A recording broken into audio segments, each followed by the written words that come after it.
Smash Your Sorrows, A Path to Psychological Freedom. Executive summary. The source context, derived from Smash Your Sorrows by Sri Bhagavath, posits that total freedom from sorrow and suffering is a reachable state for any individual with average intelligence. The core thesis is that while external problems, challenging situations, are an inseparable part of life, psychological suffering is not. Suffering is defined as psychological friction caused by the mind's demand that a fact should not have happened, a state of denial. The document argues that psychological efforts to control, suppress, or change feelings actually renew and sustain them.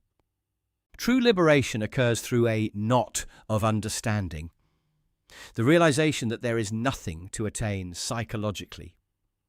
By moving from a struggling mind to a functional mind, and adopting the third way of understanding, an individual allows experiences to flow naturally and disappear in a fraction of a second, leading to a state where the sorrow-free, fearless, and painless state becomes the natural condition.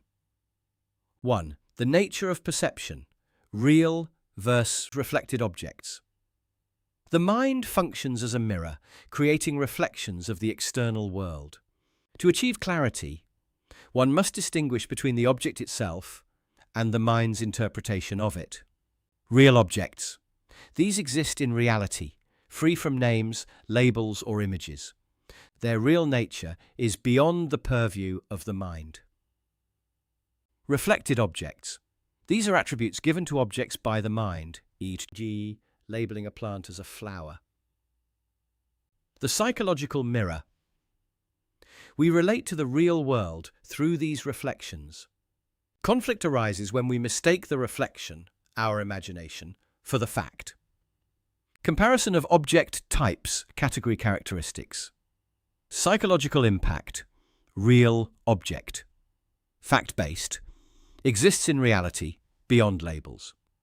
Neutral/actual, reflected object, appearance based on ideas, names, and images. Practical for navigation, functional mind. Dream object, imaginary projections of what might be, fear, anxiety.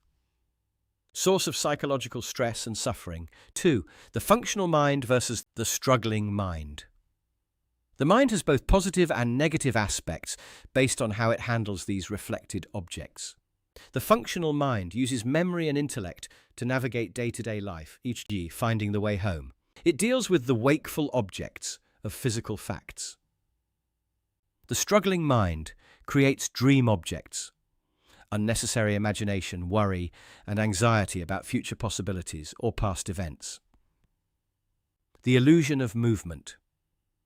We often reach a destination, like a hospital or a crisis, psychologically through imagination long before we reach it physically.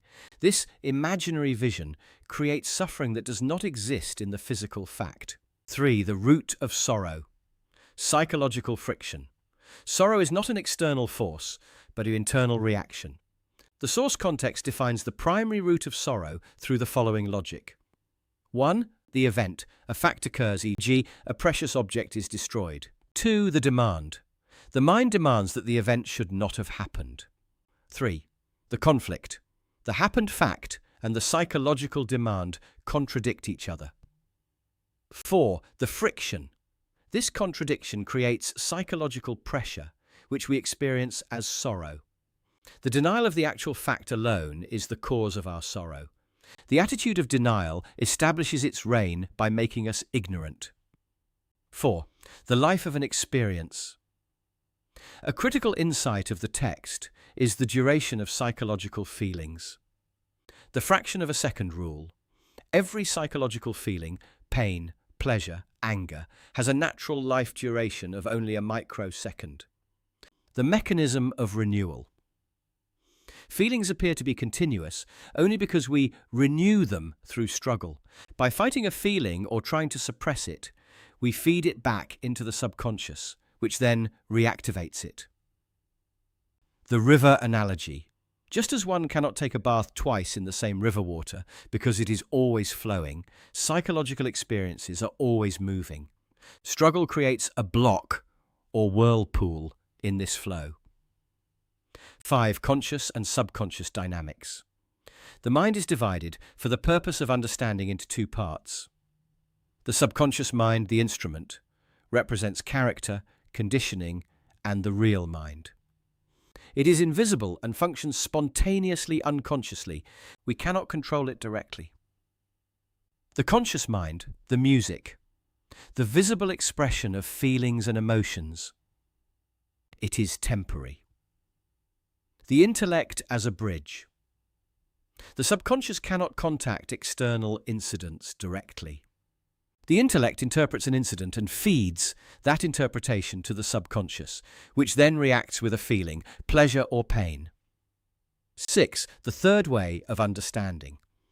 The document identifies 3 ways individuals typically deal with problematic feelings like lust or anger.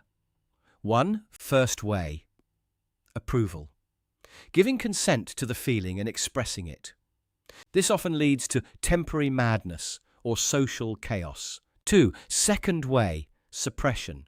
Using willpower to fight the feeling. This causes the feeling to be registered as a grudge or repressed, eventually harming the body and psyche. 3. The third way. Understanding.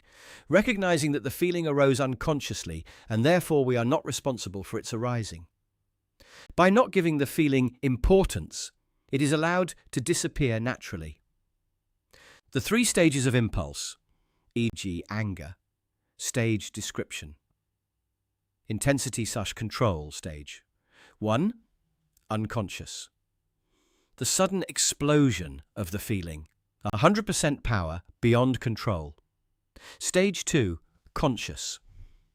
The moment the intellect recognizes the feeling, 40% feeling, 60% intellect.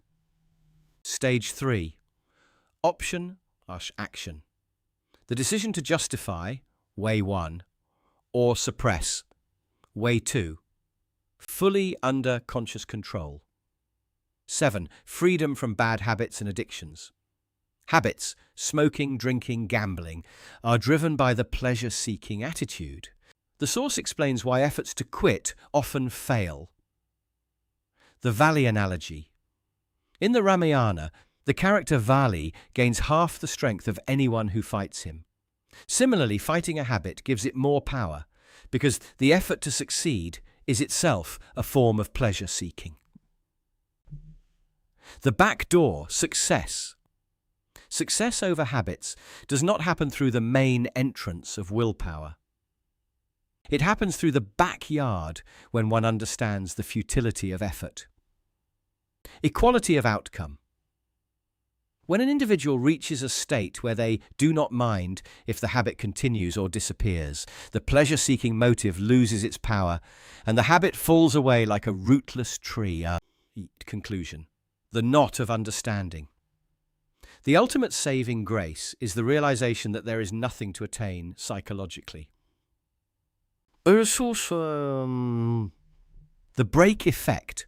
When the mind, which is always running toward a better future or a painless tomorrow, understands there is nothing to attain, it slams on the brakes. Spontaneous reversal. Like a speeding car, the mind automatically reverses from the future back to the source, the present. True renunciation. This is not leaving the world, but seeing everything equally, pleasure and pain, success and failure. The final state, a conscious-unconscious state, where 90% of actions happen spontaneously and healthily, and the individual flows like a divine river, executing external duties with a frictionless internal mind.